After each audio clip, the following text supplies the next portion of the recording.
Countdown begins with tackling the opioid crisis, an addiction seen across this country. Georgia has set up an opioid task force, and today the Attorney General's office hosted a conference trying to connect local agencies that deal with treatment. News Channel 6's Samantha Williams has the story.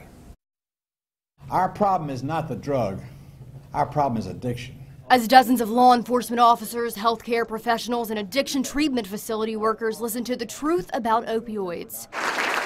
Senator Johnny Isakson explains it would be rare for someone sitting there to, in some way, not be personally affected by the drug. Whether it's themselves battling the addiction, a loved one, or a friend, studies show opioids steal the lives of at least 4 Georgians every day. But the Attorney General's office said enough last year. That's when the statewide opioid task force was born. 1, what are we doing to address the crisis? 2, how can we work together to leverage the assets, the resources that we have in the state to address the crisis? And 3, if there are gaps, how do we fill the gaps? That task force has one goal: to educate and bridge communication between agencies to save lives. Senator Isakson has a deep passion for the topic. He got a phone call in 2016 that his grandson's life ended because of the drug. It was the law enforcement officers in Bullock County who told me my grandson had been found dead in his apartment at Georgia Southern University.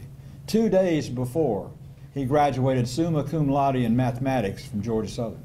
A life that ended too soon.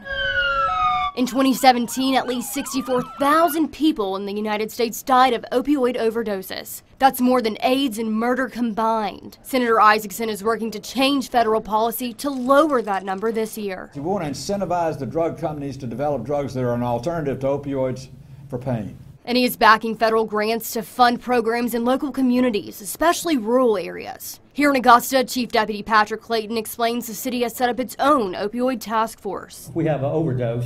Most of the time, nothing's done.